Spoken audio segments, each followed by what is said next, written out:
Right now, as you watch this, more than 100 aircraft are cruising at 38,000 feet over the North Atlantic. Below them, nothing. Black water. No landmarks, no radar signal bouncing off the ground, no air traffic controller watching them on a screen. The nearest runway is more than 800 miles away in any direction. These planes are, for all practical purposes, flying blind. And yet, they never collide.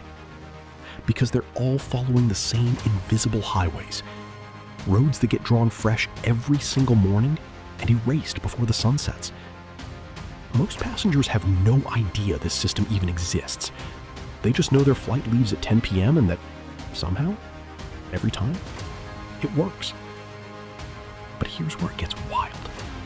Those roads aren't on any map. So who draws them?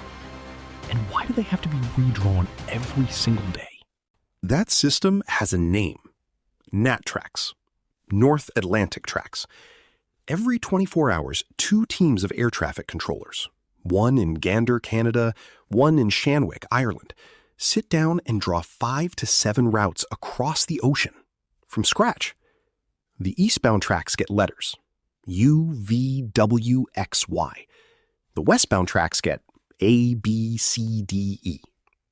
Each track is spaced exactly 60 nautical miles apart. And here's the wild part. Once the planes are out there, they can't just drift. Every aircraft has to hold an exact Mach number.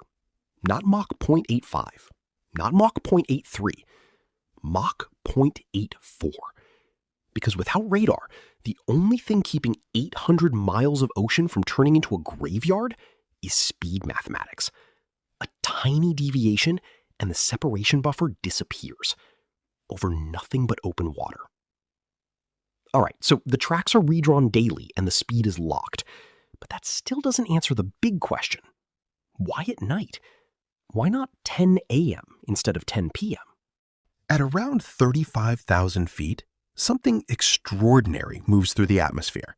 You can't see it, you can't feel it unless you're flying into it, but it can change a 7-hour flight into a 9-hour nightmare, or turn it into a 6-hour sprint.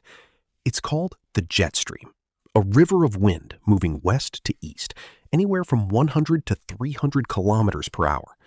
When a Boeing 777 flies from New York to London with the jet stream at its back, its ground speed doesn't just reach 900 kilometers per hour, it hits 1,100. No extra fuel, no extra engine power. The wind does it for free. That's why London to New York takes 8 hours, while New York to London takes only 6.5. Same distance, same plane, 90 minutes difference. Pure wind. A University of Reading study analyzed 35,000 transatlantic flights and found that chasing the jet stream saves an average of 200 kilometers of flying distance per flight. That's 6.7 million kilograms of CO2 saved in a single winter, and hundreds of millions of dollars across the industry every year. So, the jet stream moves eastbound. Got it. But it flows all day, not just at night. So the jet stream alone still doesn't explain why your flight boards at 9:45 p.m. There's something else. Here's the calculation that runs the entire transatlantic schedule, and almost nobody thinks about it. New York to London is about 7 hours of flight time, but London is 5 hours ahead of New York. So if you leave New York at 10 p.m., you land in London at 10 a.m. local time. You slept on the plane, you wake up, you're already there. You haven't lost a single workday. Now, flip it. If airlines ran eastbound flights during the day, say departing at 10 a.m. New York time, you'd land in London at 10 p.m. local time. Straight to a hotel. 1 full day wasted. Jet lag maxed out. No morning meeting, no productivity. Business travelers would riot. And business travelers are exactly who airlines are designing this for. So the math isn't about the ocean, it's about the clock. Depart at night, land in the morning. Simple as that. Except nothing about this system is simple. But here's the part the airlines really don't advertise. Even if the time zones lined up perfectly, there's a hard rule in Europe that forces the issue, and breaking it isn't optional. European airports have a secret schedule inside their schedule. Frankfurt bans all landings and takeoffs from 11 p.m. to 5 a.m. Heathrow enforces a curfew from 11 p.m. to 4:30 a.m. Most major airports across Europe, Paris, Amsterdam, Zurich, have similar restrictions. These aren't weather rules, they're noise ordinances. Decades ago, residents living near airports got loud, real loud, about the constant roar of jet engines waking their kids up at 2 in the morning. And governments listened. So now, if you want to land at Heathrow, you have to arrive after 4:30 a.m. and before 11 p.m. That window, combined with the time zones and the jet stream, leaves exactly one logical departure window from the US. Evening, 9 p.m. to midnight. Every major airline figured this out. Every eastbound transatlantic schedule clusters in that window.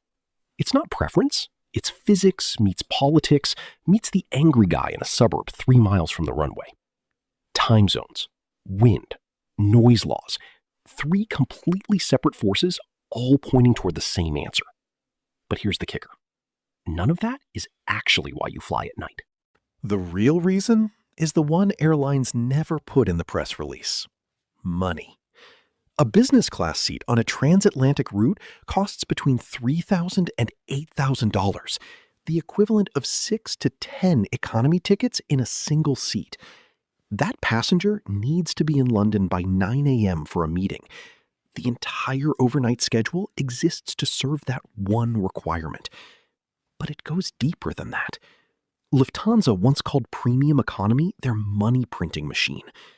Revenue per square meter in that cabin runs 33% higher than economy, and even 6% higher than business class. Airlines aren't just flying you across the ocean.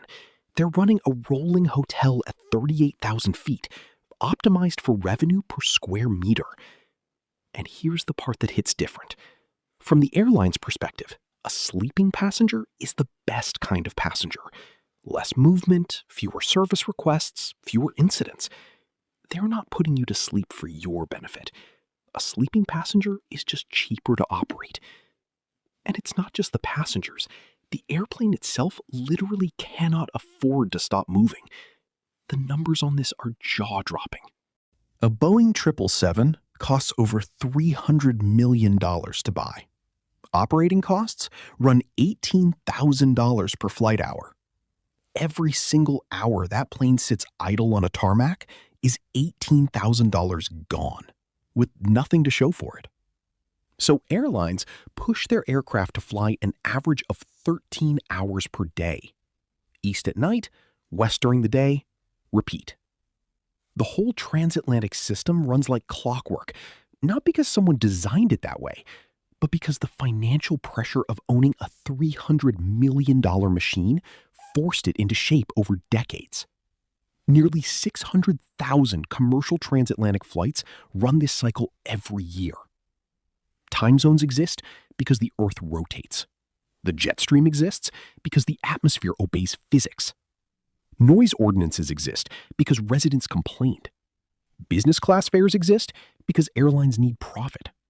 And all of it, every single independent variable, converges on the same answer: fly east at night. Nobody sat down and designed this system.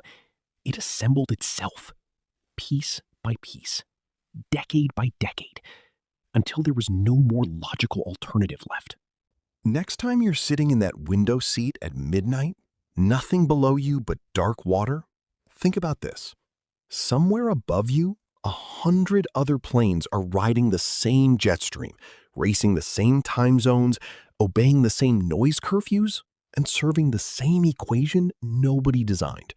Physics, time, money. None of them were built for each other, but somehow they all found the same answer. Now, here's what I want to know. If you've taken an overnight transatlantic flight, drop a comment. Did you sleep? Or did you spend 7 hours watching movies and arrive completely wrecked? Because the airline designed you to sleep, but did it actually work? If you want more of the hidden systems running the world you see every day, the ones nobody explains, hit subscribe. Because next time, we're going somewhere you haven't thought about yet.